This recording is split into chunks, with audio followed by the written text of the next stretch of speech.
안녕하세요. 저는 경기도에 살고 있는 30대 여성입니다. 전 그렇게 길지 않은 결혼 생활 끝에 며느리를 돈 나오는 ATM기 정도로 아는 시모와 친정의 호의를 개똥으로 한 남편에게 시원하게 한 방 먹이고 이혼을 해버렸는데요. 저의 기가 막히고 코가 막힌 사연 한번 들어봐 주실래요? 저와 남편의 시작은 지인의 소개였어요. 우연히 지인과 함께하는 식사 자리에 남편도 함께 합석하게 되었고, 그 자리에서 자연스럽게 소개를 받게 되었어요. 처음부터 남편이 마음에 들었던 건 아니었어요. 하지만 만나면 만날수록 괜찮은 사람이란 생각이 들었고, 자상하고 다정한 남편의 모습이 좋아지며 연애까지 하게 되었죠. 그렇게 연애 3년 차에 되던 해에 남편과 저는 결혼을 하게 되었어요. 제가 남편과 결혼을 결심하게 된 가장 큰 이유는 저에게 한없이 잘하는 남편의 모습이 있기도 했지만 혼자 계신 엄마에게도 아들처럼 싹싹하게 구는 남편의 모습에 결혼을 결심하게 되었죠. 남편이 엄마에게 싹싹하게 구는 만큼 저도 자연스레 시모에게 잘하게 되었고 저흰 결혼까지 순탄하게 하게 되었습니다. 그렇게 결혼식을 마치고 꿈만 같던 신혼여행에서 돌아온 날 저흰 시댁에 선물을 드리기 위해 시댁에 들렀고 그날 전 시모가 제가 알던 시모와는 조금 다르다는 것을 느끼게 되었어요. 결혼하기 전 잠깐 만나 대화를 나눌 때는 한없이 고상하고 다정한 사람이었는데 신혼여행에서 돌아와 고심해서 준비한 선물을 드리니 대놓고 표정이 일그러지는 것이 아니겠어요? 그러면서 하는 말은 저를 더 황당하게 만들었죠. 선물이 이게 다니? 고작 스카프? 사돈 선물은 뭐 샀니? 고작이라뇨. 거기에다 고작이라고 하기엔 그 스카프는 고가의 명품 스카프였고 평소 스카프를 많이 착용한다는 남편의 의견에 따라 남편이 직접 고른 비싼 스카프였어요. 전 그 순간 어이가 없었지만 최대한 아무렇지 않은 척하며 시모의 물음에 답해줬어요. 저희 엄마는 작은 카드 지갑 샀어요. 그리고 어머님 선물은 이 사람이 어머님 스카프 좋아한다고 이 사람이 고른 거예요. 그래 엄마, 그거 비싼 명품 스카프야. 엄마 명품 스카프 갖고 싶다고 했었잖아. 사돈은 지갑이고 나는 왜 스카프야? 선물 가지고 차별하니 지금? 차별은 무슨. 엄마, 스카프가 지갑보다 더 비싸. 왜? 지갑으로 바꿔줄까? 엄마가 명품 스카프 갖고 싶다고 해서 나름 신경을 쓴 건데 지갑이 더 좋으면 지갑으로 다시 사줄게. 아니야. 이왕 사왔으니 잘 쓰마. 시모는 지갑보다 스카프가 더 비싸다는 말에 많이 당황한 듯 손사래를 치며 스카프를 야무지게도 챙기더군요. 그런 시모의 모습이 쉽게 이해가 되진 않았지만 그럴 수도 있다고 생각하려 애썼어요. 새 출발하는 좋은 날 괜한 불화를 만들고 싶지 않은 마음이 컸기 때문이죠. 거기에다 그 후에 이어진 식사 자리에선 시모는 다시 제가 알던 모습으로 돌아와 있었고 저는 그 문제를 깊이 생각하지 않고 넘기게 되었죠. 그렇게 시작한 결혼 생활은 생각했던 것보다 꽤 만족스러웠어요. 남편은 다정했고 시모는 저희의 생활에 무관심에 가까웠기에 가정에 불화가 생길 일이 전혀 없는 정도였습니다. 하지만 명절이라든지 생신날이 되면 시모가 과하게 용돈을 요구한다는 느낌을 지울 수가 없었어요. 그래도 좋은 게 좋은 거라고 형편껏 다 맞춰드리려고 노력했는데 생일을 얼마 앞둔 어느 날 시모가 전화로 이런 말을 하더라고요. 예, 옆집 며느리는 생일 때 갖고 싶은 거 마음껏 사라고 아예 카드를 줬다고 하더라. 얼마나 자랑하는지. 내 생일 얼마 안 남은 거 알지? 뭐 부담 주려는 건 아닌데 그냥 그렇다고. 이 정도면 그냥 무조건 카드를 내놓으라는 말과 다름이 없었고 저는 머리가 지끈하고 아파져 오더군요. 시모는 이런 말을 꼭 저에게만 했고 그렇다고 해서 명절 때 제가 드린 용돈이 적지 않은데 이번엔 아예 카드를 대놓고 요구하니 곤란한 건 사실이었어요. 1년에 한 번뿐인 생일날 카드 정도야 줄 수 있다고 생각하시는 분들도 계실 텐데 제가 그때까지 경험한 시모는 카드를 줬다간 카드를 준 제 손목을 분질러버리고 싶을 정도로 생각 없이 쓸 것이 분명했기에 선뜻 손이 나가지 않더군요. 특히나 제 돈에 대해서는 경제관념이 아예 없는 사람처럼 군 적이 한두 번이 아니었기에 그 고민은 더욱 컸어요. 그래서 전 결국 남편과 상의하기로 했죠. 여보, 곧 어머님 생신인 거 알지? 왜? 갖고 싶은 거 있으시대? 그게 옆집 아줌마네 며느리가 생일 선물로 갖고 싶은 거 사라고 카드를 줬다고 하시더라고. 들어보니 어머님도 카드 받고 싶으신가 봐. 어떻게 하지? 그래? 어떻게 하긴 뭘 어떻게 해. 그냥 통 크게 카드 드려. 남편은 대수롭지 않게 말했고, 전 그런 남편의 말에 참 어이가 없더라고요. 뭐? 아무리 그래도 카드를 어떻게 드려. 아무리 그래도 그건 좀 아닌 것 같아. 그깟 카드 좀 주면 어디가 덧나? 큰일이라도 난대? 우리 엄마 그렇게 생각 없는 사람 아니야. 아마 옆집 아줌마가 카드 받았다고 하니 본인도 며느리한테 카드 받았다고 자랑하고 싶어서 그러는 거지. 생각 없이 막 쓸 사람이 아니라고. 써도 얼마 쓰지도 않을 테니까 그냥 드려. 알겠어? 그래? 알겠어. 어쩌면 자신의 엄마를 몰라도 저렇게나 모르는지 화를 내며 호언장담하는 남편을 보며 어찌나 한심했던지 모릅니다. 제가 아무리 말해도 남편은 시모의 씀씀이를 받아들일 리 없었고, 그랬기에 저는 일단 알겠다고 한 뒤 저희가 생활비 카드로 쓰는 남편의 카드를 시모에게 주었어요. 남편의 말처럼 자랑 목적으로 카드를 달라고 했다면 다행이지만 저는 절대로 그렇게 생각하지 않았으니까요. 시모는 카드를 받고선 어린아이처럼 기뻐했고, 그날 저녁 남편은 사색이 된 얼굴로 집으로 돌아오더군요. 사색이 된 남편은 저를 보자마자 다짜고짜 화를 내기 시작했어요. 당신 생활비 카드로 백화점에서 쇼핑을 이렇게 하는 여자가 어디 있어? 이게 다 얼마야? 뭘 얼마만큼 산 거야 도대체? 무슨 말이야 그게? 내가 무슨 쇼핑을 해? 발뺌하는 거야? 참나. 이거 좀 봐봐. 이거 당신이 다 쓴 거잖아. 저의 물음에 남편은 씩씩거리며 승인 문자들을 보여주며 여전히 화를 내고 있었어요. 승인 내역을 보니 역시나 시모는 저의 예상대로 쇼핑을 아주 시원하게 했더라고요. 평소 남편 돈은 몰라도 제 돈은 어디 버튼이라도 누르면 나오는 돈으로 여기는 시모였기에 당연히 이런 상황을 예상했던 전 씩씩거리는 남편을 여유로운 표정으로 바라봤고 그 순간 다시 승인 문자가 울리더군요. 한식당에서 뭘 얼마만큼 먹었는지 20만 원에 가까운 승인 문자가요. 이게 뭐야? 당신은 여기 있는데 왜 혹시 카드 잃어버렸어? 잃어버리긴 당신이 어머니한테 카드 주라며. 그래서 우리 생활비 카드 줬어. 뭐? 그럼 이게 다 엄마가 쓴 거란 말이야? 내가 아니라 어머님이 다 쓰신 거야. 하루 종일 아주 야무지게도 쓰셨네. 이게 다 얼마야? 그 순간 일그러진 남편의 얼굴에서 할 말이 참 많아 보였지만 자신이 한 말이 있어서인지 남편은 아무 말도 하지 못한 채 방으로 들어가 버리더군요. 전 그런 남편과 시간차를 두고 뒤따라 들어갔고 남편은 안방에 딸린 화장실에서 통화 중인 듯 했어요. 언뜻 카드, 쇼핑 이런 이야기들이 들리는 것을 보니 시모에게 전화를 하는 듯 했고 남편은 조금 화가 난 목소리인 듯 했지만 시모에게 별다르게 화를 내는 것 같진 않더라고요. 뭐 어떻게 화를 내겠어요. 자기 엄마가 생일날 며느리 카드인 줄 알고 신나게 쇼핑했는데 그거 가지고 크게 화를 내기에도 모호한 상황이니 그저 속만 끓을 뿐이었겠죠.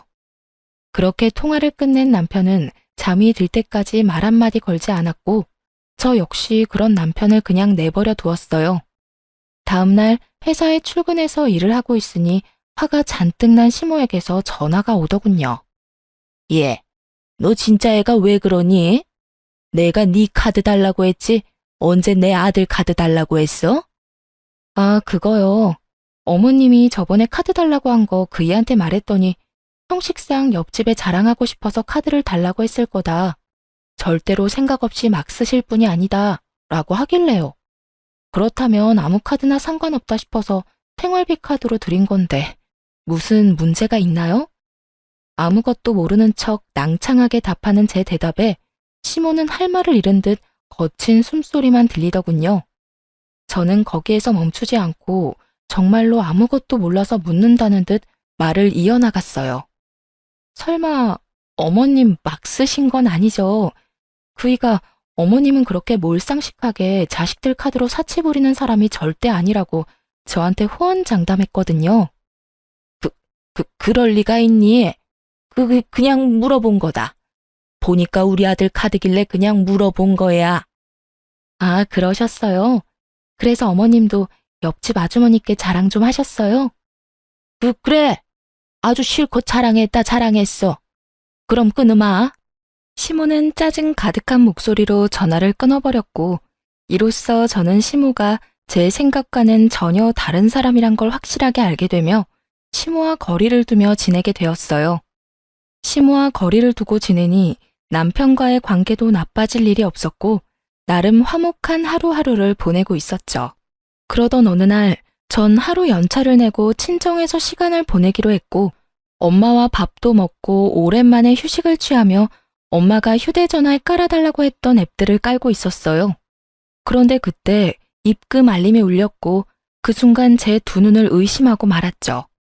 남편 이름으로 입금된 금액 5만 원. 참 경악스럽더라고요. 그 당시 저와 남편은 매달은 부담스러워 드리지 못하고 3개월에 한 번씩 양가 부모님께 용돈을 드리고 있었어요.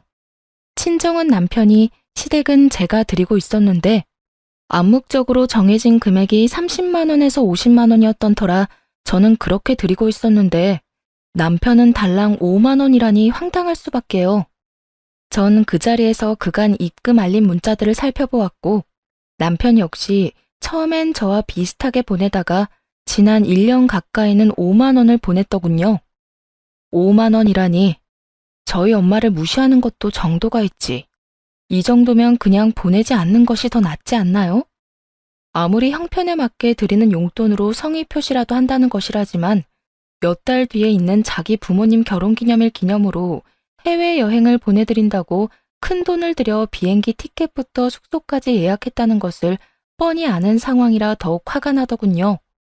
전 괜히 엄마까지 신경 쓰이게 하고 싶지 않아 아무런 티를 내지 않고 시간을 보내다 집으로 돌아왔어요. 부글부글 끓는 마음을 안고 남편을 기다렸죠.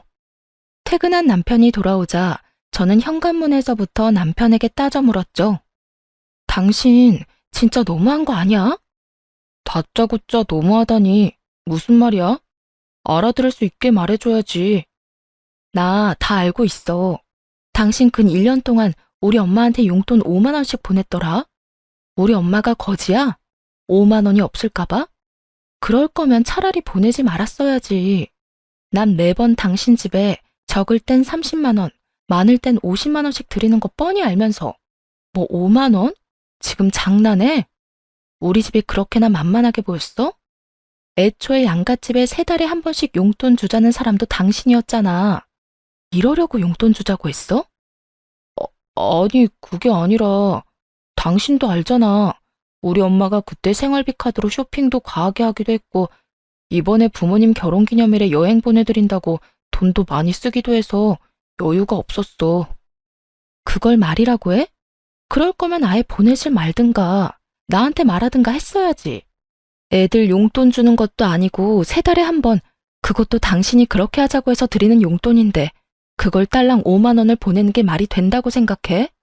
그리고 당신이 5만 원씩 보내기 시작한 게 1년이 다 돼가던데 그걸 변명이라고 하고 있는 거야? 지난 1년 동안 그렇게 힘든데 최근에 당신 부모님 해외여행 보내드릴 생각은 어떻게 했어? 다 말이 안 되잖아. 미안해. 이리저리 좀 힘들어서 그랬어. 내가 힘들다고 안 보내기엔 장모님이 기다릴 것 같아서. 그래도 5만 원은 아니었는데 미안해. 한 가지 확실하게 말할 수 있는 건 장모님을 무시한다거나 그런 건 전혀 아니었어. 난 장모님도 아무 말씀 안 하시니까 지레짐작으로 괜찮으신가 보다 하고 안일하게 생각했어. 정말 미안. 그런데 어떻게 알았어? 혹시 장모님이 말씀하셨어? 우리 엄마가 그런 말을 했겠어? 그런 말을 할 거였으면 당신이 5만 원도 용돈이라고 처음 보냈을 때 당장 말했었겠지. 내가 오늘 친정 가서 엄마 휴대전화 정리해주다가 봤어. 내가 진짜 엄마 볼 면목이 없어서. 어쨌든 당신한테 정말 실망이야. 남편은 다시 한번 절대 친정을 무시하려고 했던 행동이 아니라며 싹싹 빌었지만 저는 이미 마음이 상할 대로 상해버렸고 죄인 얼굴을 하고 비는 남편에게 이렇게 말했어요. 다 됐고 앞으로 각자 집은 각자 알아서 챙기자. 생신, 명절, 어버이날 그게 뭐든 다. 각자 집은 각자 알아서 챙기자는 말이야. 그리고 당신 한 번만 더 우리 엄마한테 이딴 식으로 대했다간 나 가만히 안 있을 테니까 그런 줄 알아. 알겠어. 정말 미안해. 남편은 그날 이후 저와 엄마에게 다시 잘하려는 모습을 보였고 전 그런 남편을 보며 이렇게 이혼하는 건 아니라는 생각에 마지막이라는 심정으로 남편을 받아들이려고 노력했어요. 그렇게 시간은 흘러 다시 용돈을 드리는 날이 다가오고 전 남편에게 통보했듯이 시댁이 아닌 친정으로 용돈을 붙여드렸어요. 하지만 이런 저와는 달리 남편은 시댁에 용돈을 주지 않은 듯했고 시모에게서 전화가 왔더라고요. 얘, 너 왜 이번 달에는 용돈 안 주니? 혹시 잊었니? 넌 나이도 젊은 애가 그런 걸 잊고 그러니? 나 오늘 돈 쓸 때 있으니까 얼른 붙여주려무나. 제가 무슨 시모에게 돈 빌린 빚쟁이도 아니고 용돈 달라는 사람이 얼마나 당당한지 참 기가 다 막히더군요. 어머님, 이제부터 각자 집 용돈은 각자 챙기기로 했어요. 그러니까 그렇게 급하면 그이한테 전화해보세요. 뭐? 그런 게 어디에 있니? 매번 네가 줬으면 계속 네가 줘야지. 왜 내 아들한테 주라고 그러니? 그러지 말고 그냥 네가 줘. 괜히 바쁜 애한테 그런 거 시키지 말고. 알겠니? 언제나 늘 그렇듯 돈만 연관되었다 하면 시모는 독불장군처럼 대화가 통하지 않았고 전 그런 시모를 잘 알기에 일단 알겠다는 말과 함께 전화를 끊고 돈을 붙여주었어요. 남편이 그랬듯이 딱 5만 원을요. 돈을 입금하고 얼마 지나지 않아 시모에게서 득달같이 전화가 다시 오더군요. 너 지금 5만 원 붙인 거니? 나랑 지금 장난해? 오냐 오냐 해줬더니 시험이 무서운 줄 모르고 날 무시해도 유분수지. 어디서 5만 원을 보내 5만 원을? 내가 무슨 거지인 줄 알아? 그러게요. 저도 잘나신 어머님 아들이 저희 엄마한테 근 1년 동안 딸랑 5만 원씩 보내길래 무시해서 그런 줄 알았더니 그건 아니라고 하더라고요. 그래서 저도 무시하는 건 아니고 남편이랑 너무 차이나게 용돈 드리는 것도 아닌 것 같아서 딱 5만 원 보낸 건데 무슨 문제 있을까요? 어쨌든 이번 달부터 각자 집은 각자 챙기기로 해서 제가 굳이 드릴 필요는 없지만 어머님이 당장 내놓으라고 일이 성하니 제가 인심 써서 드리는 용돈이에요. 그러니 아껴 쓰세요, 어머님. 뭐라고? 내 아들이 5만 원을? 그랬을 리 없다. 절대 아니야. 저도 제 두 눈을 의심했지 뭐예요. 정 못 믿겠으면 직접 아들한테 전화해서 물어보세요. 그럼 끊어요. 며느리를 빚쟁이 대하듯 막 대하는 시모에게 저 역시 친절하게 예의를 다해야 할 필요를 느끼지 못했고 이때쯤부턴 저 역시 시모에게 대우라는 걸 하지 않게 되더군요. 오는 대우가 그따위이니 가는 대우 역시 이따위일 수밖에요. 특히나 돈 선물 때문에 매번 이 난리이니 미운 정도 떨어져 버린 지 오래였어요. 이런 인간이란 걸 왜 진작 알지 못했을까 회의감마저 들었으니 시모와 예전처럼 지내기는 이미 글러버린 일이었죠. 한 번만 더 전화가 온다면 어떻게 대응을 해줄까 고민했지만 시모는 더는 저에게 전화가 오지 않았고 시모 대신 화가 잔뜩 난 남편이 집에서 퇴근한 저를 기다리고 있더군요. 당신 우리 엄마한테 다 말했어? 내가 장모님 용돈 5만 원 드렸던 거 다 말했냐고. 왜? 왜? 지금 그게 할 말이야? 그런 걸 왜 말해? 우리 엄마 당신 때문에 해외여행도 안 간대. 내가 그렇게까지 힘든 줄은 몰랐다고. 그냥 여행 안 가도 되니까 생활에 보태 쓰라고 하더라.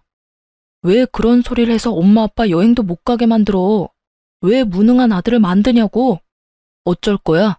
어떻게 책임질 거냐고? 지금 나한테 책임을 묻는 거야? 정신 차려라, 제발. 당신은 내가 시간이 남아도는 사람처럼 보이니? 내가 시간이 남아돌다 못해 심심해 미치기 직전이라 어머니한테 전화까지 해서 어머님 잘난 아들이 우리 엄마한테 용돈이랍시고 5만 원씩 주고 있었더라 하고 미주알 고주알 다 말하고 다녔을까봐? 그럼 엄마가 어떻게 한 거야? 어떻게 알았겠어. 상황이 머리에 안 그려지니? 그 대단하신 당신 엄마가 나한테 오늘 전화 왔더라. 용돈 내놓으라고. 난 무슨 어머니한테 빚이라도 진 줄 알았어. 고함 지르는 것도 모자라서 욕까지 하면서 돈 내놓으라고 하는데 내가 참 할 말이 없더라고. 그래서 5만 원 보내드렸더니 더 난리 부리시던데. 그래서 다 말해드린 거야. 해외여행? 참나 진짜. 그냥 잘 됐다고 생각해. 그렇지 않아도 그 여행 예약 때문에 금전적인 타격도 컸을 텐데 다 취소하고 그 돈으로 용돈이나 더 챙겨드려. 아까 어머님이 오늘 꼭 쓸 데 있다고 돈 빨리 달라고 하던데. 아무리 그런 상황이라도 꼭 그런 말까지 해야 했어?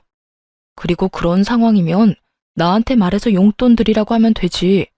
꼭 나한테 복수하는 사람처럼 겨우 5만 원을 붙여줬어야 해? 당신 정말 너무한 거 아니야? 너무한 사람이 누군데. 회사에서 일하는 시간인 거 뻔히 알면서 전화해서 돈 맡겨놓은 것처럼 돈 내놓으라고 욕하는 건 안심해? 아니, 어머님은 내가 돈 나오는 기계도 아니고 왜 매번 당신 돈은 그렇게나 아까워하면서 내 돈은 당연한 거라고 생각하시는 거야? 그 생각 자체가 너무한다고 생각 안 해? 전 그간 쌓였던 말을 뱉어냈고 그런 저를 보던 남편은 씩씩거리며 집을 나가버리더군요. 그렇게 집을 나가버린 남편은 새벽까지 돌아오지 않았고 늦은 새벽 다른 사람도 아닌 엄마에게서 전화가 걸려왔어요. 저는 걱정스러운 마음에 전화를 받았고 엄마는 다급한 목소리로 집으로 빨리 오라고 하더군요. 남편이 지금 친정에 왔다면서요. 희정아, 너 지금 빨리 집으로 좀 와. 엄마, 왜? 무슨 일 있어? 이 새벽에 무슨 일이야? 그게 정서방이 지금 여기에 왔어. 보기엔 술 많이 먹은 것 같은데 엄마 혼자서는 감당이 안 돼. 뭐? 정서방이? 그래, 보니까 많이 속상한 일이 있었는 것 같은데 빨리 와서 데리고 가려무나. 수학이 넘어 엄마의 다급한 목소리와 함께 잔뜩 취한 남편의 목소리가 들려오는데 정말 이게 무슨 일인가 싶더군요. 전 서둘러 친정으로 갔고 현관문을 열고 마주한 장면은 정말 최악 중의 최악, 가관 중에 그런 가관도 없더군요. 온 거실에 남편이 풍기는 술 냄새로 가득했고 제 몸 하나 가누지 못하고 있는 남편은 엄마를 향해 제 욕을 서슴없이 하며 술주정을 부리고 있더군요. 장모님 잘난 그 딸이 글쎄 남편 무시하는 것도 모자라 시댁까지 무시하고 있다고요. 정서방, 자네 많이 취했네. 할 말 있거든 내일 하고 오늘은 그만 돌아가게. 네, 저 취했습니다. 술 좀 먹었어요. 제가 왜 이렇게 술 먹었는지 아세요?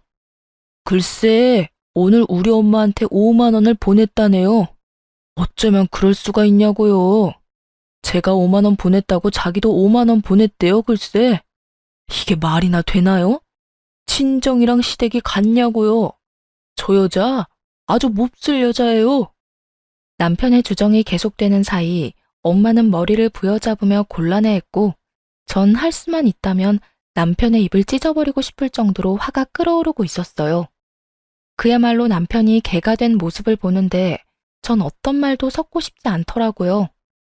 생각 같아선 버리고 집으로 돌아오고 싶었지만 그럴 순 없는 노릇이기에 끊임없이 주정을 늘어놓는 남편을 끌고 집으로 돌아왔어요.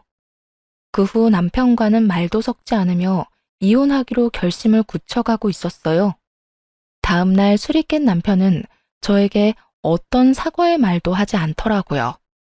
물론 친정에도 찾아가서 빌기는커녕 연락조차 하지 않은 듯 했고 전 굳이 그런 인간을 붙잡고 당장 사과하라고 말하기도 싫어서 아무 말도 하지 않고 있었어요.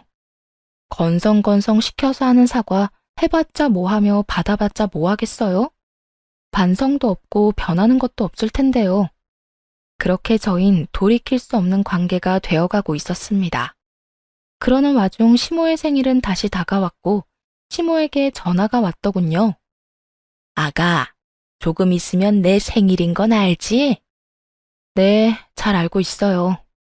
그러면 다행이고, 이번 생일 땐 선물이나 용돈은 됐고 생일상 좀 차리거라. 집에서 친한 지인들 불러서 간단하게 밥이나 함께하고 넘어가려고. 이번 주 주말에 한 10명 정도 오기로 했으니까 그런 줄 알고, 좋아하는 음식들이 다 다르니까 꼭 챙겨야 하는 음식은 따로 문자로 보내주마. 아, 간단하게 10명이요? 이번 주말이고요. 그래. 그리고 생일 선물이나 용돈은 필요 없긴 하지만 정 네가 챙기고 싶으면 챙겨도 되니까 그렇게 알고. 그러면 주말에 보자. 이쯤 되니 화도 나지 않았고 어쩜 저런 생각을 다 해낼까 싶어 아낌없는 찬사마저 나오더군요. 제가 전화를 끊고 헛웃음을 뱉어내고 있으니 그런 저를 보던 남편이 무슨 일이냐고 물어왔고 전 남편에게 알려주었어요. 왜? 무슨 일이길래 그렇게 웃어? 우리 엄마 아니야? 맞아. 곧 어머님 생신이잖아. 이번엔 간단하게 지인분들 불러서 생신하고 싶다네. 간단하게 한 10명 부를 테니까 와서 상 차리라고. 10명이 간단하게가 맞는 거야? 당신 생각은 어때? 생신상? 그게 왜? 그리고 10명이면 간단한 거지. 옛날에는 동네 잔치도 하고 그랬어. 그 정도는 며느리로서 당연히 해야 할 도리 아니야? 이런니 저런니 군말하지 말고 생신상이나 제대로 준비해. 엄마 친구분들도 많이 오신다고 하니까 엄마 망신당하지 않게 제대로 솜씨 발휘해보란 말이야. 언제는 자기 부모 생신인데 왜 저보고 그런 고생을 하냐며 자기 부모 생신 땐 자신이 미역국부터 해서 다 준비할 테니 신경도 쓰지 말라던 남편은 어느새 저런 골빈말이나 뱉어내는 놈으로 변해 있더군요. 기대를 한 것은 아니었는데 이렇게 변해버린 남편을 직면하고 나니 더는 이런 남자와 함께 살 이유가 없다는 생각이 들더군요. 그깟 생일상 충분히 차려드릴 수 있는 일이었지만 이때까지 일어난 일들로 인해 충분히 시댁과 남편에게 실망했고 무엇보다 이혼을 고민하는 와중이었잖아요. 친정에서 그런 잘못까지 저질러 놓고서도 관계의 개선을 위해 전혀 노력하지도 않는 남편을 보며 저 역시 가정을 지키는 것을 포기한 것이었죠. 그렇게 이혼을 결심하는 그 순간에도 시모는 눈치도 없이 생일상에 꼭 올려야 할 음식들을 문자로 보내오고 있었고 전 이렇게까지 하는 시모를 보며 이혼 통보의 날을 시모의 생일로 정하게 되었습니다. 드디어 기다리고 기다리던 시모의 생일날, 전 남편과 함께 시댁으로 향했고 당연히 양손 가득 장을 봐올 거라 생각했던 시모는 빈손으로 시댁에 들어서는 저를 보며 이렇게 말하더군요. 예, 너 왜 빈손이니? 재료는 장 안 봐서 왔니? 아, 혹시 출장 뷔페 불렀니? 하긴 요새는 그렇게도 많이 한다고 하더라. 쓸데없이 가짓수 많이 하지 말고 제대로 된 음식 몇 가지 제대로 예약하지 그랬어. 음식은 괜찮게 한다니? 오늘 오는 친구들이 입이 고급이라 걱정스럽긴 하네. 시모는 혼자 김칫국을 사발채 들이키고 있었고 저는 그런 시모와 남편에게 할 말 있다며 잠시 앉아보라고 했죠. 그렇게 시모와 남편은 제 앞에 나란히 앉았고 전 준비한 말들을 시작했어요. 어머님, 오늘 출장 뷔페는커녕 생일상 준비조차 안 했으니까 지금이라도 친구분들 오지 말라고 연락하세요. 제 말에 시모와 남편은 인상을 있는 대로 구기더니 차례대로 저에게 따져 묻기 시작하더군요. 그게 무슨 말이니? 생일상을 안 차린다니? 너 오늘 내 생일인 거 잊었니? 생일상도 안 차릴 거면 여기에 왜 온 거야? 그러게, 당신 지금 무슨 말을 하고 있는 거야? 오늘 엄마 생일상 준비하라고 했었잖아. 며느리가 돼서 그 정도는 당연히 해야 한다고 했던 내 말 잊었어? 하나뿐인 며느리가 하나뿐인 시어머니 생일상 하나 못 차린다는 게 말이 된다고 생각해? 두 사람은 사태 파악을 전혀 하지 못하고 저에게 따져 묻기 바빴고 전 그런 두 사람에게 통보했습니다. 당신 말이 맞아. 그러니까 나 이 집 며느리 더는 안 할 거거든. 어머님, 저희 집 며느리 자리 반납할게요. 더는 더럽게 치사해서 못 해먹겠어요. 그러니까 제가 생신상이든 밥상이든 차릴 필요가 없지 않나요? 저의 통보에 시몬은 멍하니 저를 바라보았고 남편은 득달같이 몸을 세우며 저에게 따져 묻더라고요. 뭐? 그게 무슨 말이야? 며느리를 안 한다니? 설마 이혼이라도 하자는 말이야? 이혼해. 나 더는 이런 집 며느리도 당신 부인도 못 해먹겠어. 야, 이런 일로 이혼은 무슨 이혼이야? 생신상 차리는 게 뭐라고 이혼까지 해? 당신 이것밖에 안 되는 사람이야? 당신 정말 멍청하구나.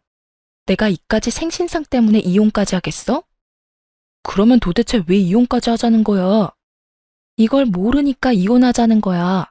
당신, 우리 친정에서 그런 일 있고 나서 우리 엄마한테 찾아가서 용서는 빌었어? 찾아가지는 못하더라도 전화로 용서는 구했냐고. 그것뿐이야. 이때까지 당신이 나한테 한 모든 행동들 너무 실망스러웠지만 꾹꾹 참았는데 더는 안 되겠어. 사위로서 도리는 다하지도 않으면서 며느리로서 도리는 과하게 바라는 당신이랑 더는 살고 싶지 않아. 남편은 자기가 저지른 잘못은 아는지 말이 없었고 그런 남편을 대신해 시모가 저에게 따지고 묻기 시작하더군요. 용서? 내 아들이 왜 사돈한테 용서를 구해야 해? 내 아들이 뭘 그렇게 잘못할 일이 있다고? 용서는 네가 나한테 구해야지. 이게 무슨 버릇없는 짓거리야? 어디 시어미 앞에서 이혼을 운운해? 어머님 그 잘난 아들이 꼭두 새벽에 만취가 돼서 친정에 찾아갔어요. 그뿐이에요. 저희 엄마 들으라고 제 욕을 또 얼마나 했는지 몰라요. 고함은 얼마나 질러대는지 제가 참 친정엄마 별 면목이 없더라고요. 그런데 그 잘난 어머님 아들이 그런 사고를 쳐놓고 저희 엄마한테 이날 이때껏 연락 한 통 안 하고 있지 뭐예요? 그러니 제가 눈이 돌겠어요? 안 돌겠어요? 그러니 제가 어머님 생신상이나 차리고 있고 싶겠어요? 언성을 높이는 시모와 그런 시모에게 뒤지지 않을 만큼 고함을 지르는 저. 그야말로 난리도 그런 난리가 없었습니다. 시모는 믿을 수 없다는 눈빛으로 남편을 쏘아보더니 이내 남편 놈을 운운하고 나서더군요. 남자가 술 많이 마시고 그러다 보면 그런 실수쯤은 다 하는 거야. 그런 걸 잘 감싸줘야 진정한 내주지. 어디 나서서 고개를 숙이라 말라 명령질이야. 큰일할 남자한테 함부로 아무 데서나 고개 숙이라고 하면 안 되는 거야. 그리고 사돈도 다 이해하실 거다. 아무렴 사위는 백년 손님인데 이해하고 말고. 정말 그 입에서 뱉어지는 한마디 한마디가 뭐 같아 말을 섞고 싶지도 않더군요. 저는 그런 시모에게 비웃음과 함께 이렇게 말해주었습니다. 어머님은 그렇게 잘 생각하시고요. 전 전혀 그렇게 생각하지 않으니 이혼하겠습니다. 제가 이혼하고 어머님 아들 다시 그 잘나신 품에 돌려드릴 테니 이혼하거든 앞으로도 쭉 그런 아들로 그렇게 잘 키워보세요. 아마 그런 식으론 제 혼은 죽었다 깨도 힘들 테니 쭉 끼고 한평생 잘 사시면 돼요. 이 인연이 말이면 단줄 아나 어디서 그딴 막말을 해? 막말은 무슨? 진심인데요. 잘 생각해 보세요. 재혼을 한다 한들 어떤 여자가 버티고 살겠어요? 그러니까 저처럼 남의 집 귀한 자식 인생 망치지 말고 그냥 어머님 품에 쭉 끼고 사세요. 시모는 제 말에 화가 잔뜩 났는지 몸을 부들부들 떨며 제 뺨을 때려버리더군요. 한 대 맞을 각오는 했던 터라 놀랍지도 않더군요. 저는 시모에게 맞자마자 놀란 눈으로 상황을 지켜보는 남편에게 다가갔고 그대로 남편의 뺨을 때려버렸어요. 제가 남편의 뺨을 있는 힘껏 때려버리자 시모는 악소리를 지르며 저에게 달려들더군요. 내 인연! 어디서 내 아들을 때려? 네가 뭔데? 니까짓 게 뭔데 내 눈앞에서 내 아들을 때려? 오늘이 네 제삿날인 줄 알아. 내가 더 가만히 둘 것 같아? 전 악다구니를 쓰며 달려드는 시모의 팔을 붙잡아 내팽개치며 이렇게 말했어요. 제가 한 대 맞아들이니까 힘으로 저를 이길 수 있을 거라고 생각했어요? 예의상 한 대 맞아들인 거고 더는 남아있는 예의가 없어요. 그러니까 다신 제 몸에 손대지 마세요.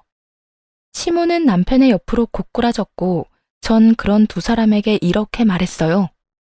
이젠 정말 이혼밖에 없어. 그러니까 조용히 이혼해. 구질구질하게 굴지 말고. 저를 죽일 듯이 노려보는 시모와 망연자실한 남편 놈을 뒤로 한 채 저는 현관문을 열었고 현관문 앞은 언제 온 것인지 시모의 친구들이 줄지어 현관에 귀를 대고 있더군요. 언제 온 것인지 확실히 알 순 없었지만 한 가지 확실히 알겠는 건 저희의 다툼을 모두 들었다는 것이었어요. 저마다 표정이 놀람과 호기심 그리고 경악으로 눈을 반짝이고 있었거든요. 전 그런 구경꾼들을 위해 현관문을 닫지 않고 들어가 보라고 했고 그 열린 문틈으로 시모의 한탄이 들어오더군요. 이놈아, 어쩌다 그런 짓까지 했어? 술을 마시려거든 곱게 마셔야지. 어쩌다 사돈집까지 찾아가서 그딴 주정을 부렸냐고. 그리고 그딴 짓을 했으면 당장 다음 날이라도 찾아가서 용서를 구했어야지. 뭘 잘했다고 고개 빳빳이 들고 그러고 있어? 네가 사돈 용돈으로 5만 원 줬다고 할 때도 내가 기가 막혔는데 뭐? 술주정? 이걸 어쩔 거야? 그러면 어떻게 해? 돈이 없는데. 이게 다 엄마 때문이잖아. 엄마가 내 카드로 쇼핑만 안 했어도 5만 원 드릴 일도 없었고 엄마가 해외여행 보내달라고 노래만 부르지 않았어도 내가 그렇게 생활이 힘든 일은 없었다고. 술주정? 그까짓 게 왜? 엄마가 아까 그랬잖아. 남자가 술 마시고 그러다 보면 그런 실수도 하는 거라고. 실수 좀 한 것뿐인데 굳이 내가 장모님한테 찾아가서 용서까지 빌어야 해? 내가 왜? 아니, 이 녀석이 진짜 그래도 정신 못 차리고. 나 같아도 이혼하지, 이혼해. 나 같아도 너 같은 인간이랑 못 살겠다. 그때까지도 정신을 못 차린 남편과 그런 남편을 질책하는 목소리가 밖으로 새어나오고 시모의 지인들은 저마다 남편을 욕하기 바쁘더군요. 저런 인간 말종도 또 없다고요. 전 그런 욕들을 뒤로 한 채 집으로 돌아왔고 그 이후 빠르게 이혼을 진행했어요. 남편은 저의 예상대로 이혼에 비협조적이었고 전 소송까지 진행하게 되었죠. 소송을 진행하는 동안 전 친정에서 지내고 있었고 남편은 마지막까지 발악하며 친정까지 찾아와 울고불고 하며 빌더군요. 여보, 정말 잘못했어. 내가 정말 미쳤었나 봐. 막상 당신이랑 이혼해야 한다고 생각하니까 나 정말 죽을 것만 같아. 나 당신 없이 못 살아. 그러니까 사람 하나 살리는 셈 치고 한 번만 용서해주면 안 될까? 어쩌지? 난 당신이랑 살면 죽을 것 같은데? 여보, 내가 진짜 잘할게. 정말이야. 내가 이렇게 빌잖아. 진작 좀 잘하지 그랬어. 이제 와서 이래봤자 소용없으니까 그만하고 돌아가. 단호한 저의 태도에 남편은 도저히 안 되겠다 싶었는지 엄마 다리를 붙잡고 늘어지더군요. 장모님, 제가 앞전엔 정말 잘못했습니다. 제가 술을 너무 많이 마셔서 제정신이 아니었다고요. 그러니까 장모님이 이 사람 좀 설득해 주세요. 이런 일로 이혼이라니 말도 안 되잖아요. 그러게, 진작 좀 잘하고 살지. 이제 와서 이렇게 한들 무슨 소용이야. 이미 마음이 떠난 것을. 그러지 말고 일어나서 돌아가게. 나도 더는 할 말이 없네. 장모님, 그런 일 있기 전까지 제가 얼마나 잘했습니까? 이번 한 번만 넘어가 주시면 그것보다 곱절로 더 잘하며 살겠습니다. 정말이에요. 각서라도 쓸 수 있으니 한 번만 더 믿어주세요. 남편 놈은 아예 엄마의 발밑에서 눈물 콧물 다 쏟으며 애원했지만 그간 이야기를 다 들은 엄마는 마음을 돌릴 리 없었고 한참을 빌던 남편은 지쳤는지 축 처진 어깨를 하고 돌아가더군요. 그 꼴을 보는데 안쓰러운 마음이 들기는커녕 다시는 찾아오지 말라고 소금까지 뿌려주었습니다. 그렇게 이혼만 마무리되길 기다리는데 시모까지 친정으로 찾아왔더군요. 전혀 예상치 못한 시모의 방문에 이게 무슨 일인가 싶더군요. 시모는 엄마의 손을 붙잡고 울며 빌기 시작했고 그 악어의 눈물엔 다 이유가 있더군요. 사돈, 앞날 창창한 애들 이혼까지 해서 되겠어요? 그러지 말고 사돈이 설득 좀 시켜주세요. 아이고, 사돈. 저한테 이러셔도 아무 소용 없어요.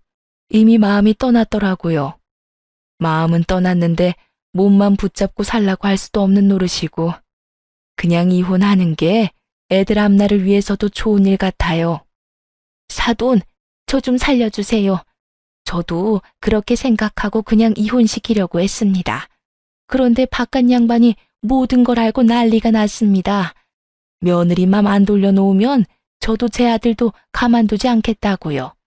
그러니까 두 사람 살린다고 생각하고 다시 한 번만 설득 좀 해주세요, 사돈. 이렇게 부탁드릴게요. 시모는 아예 엄마에게 고개까지 숙이며 애원했고, 그런 시모의 모습을 보며 그럼 그렇지 싶더군요.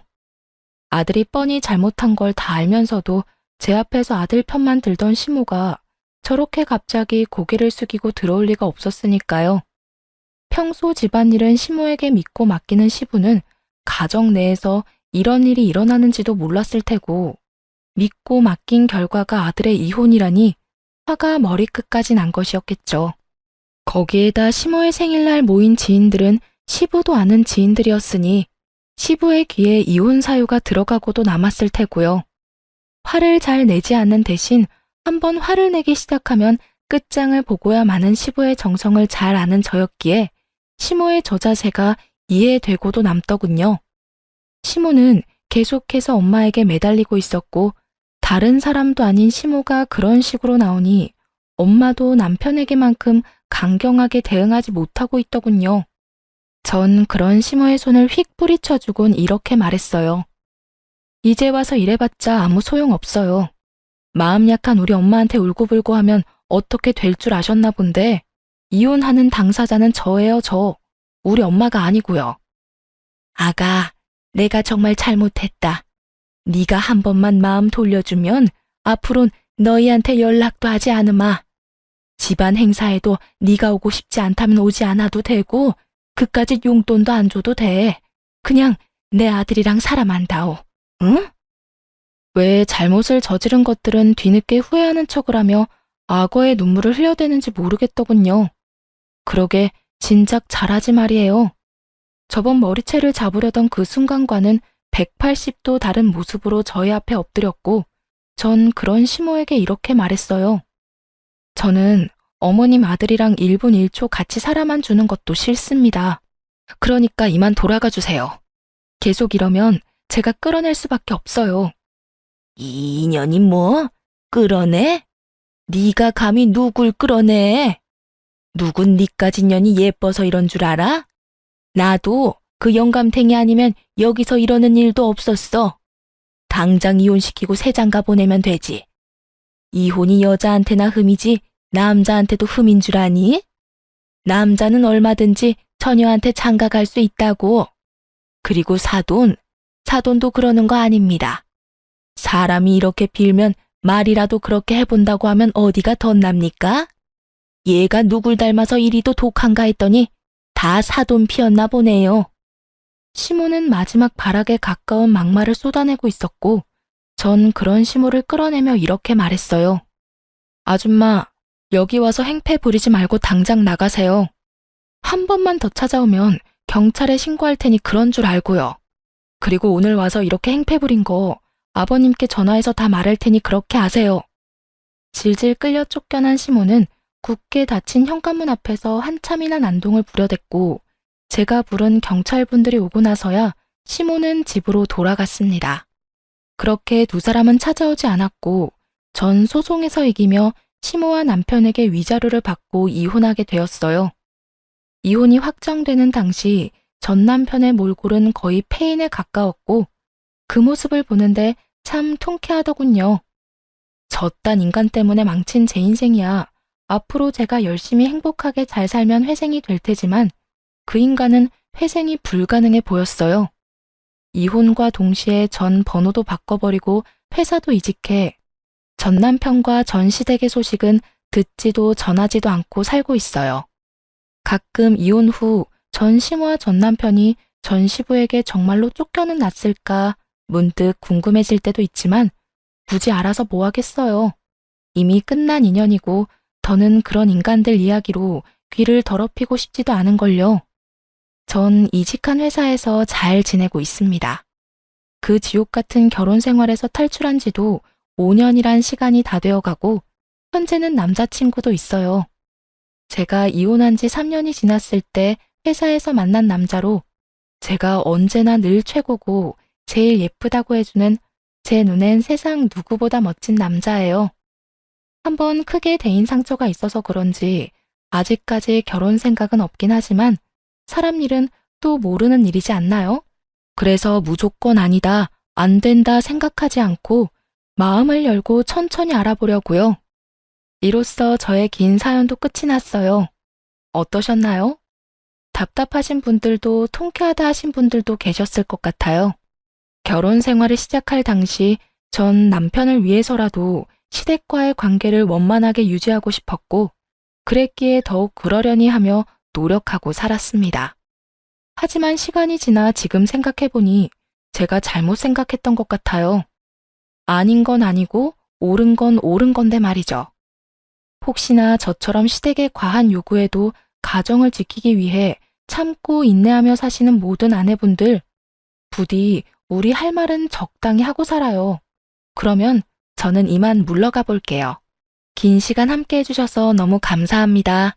다들 행복하세요.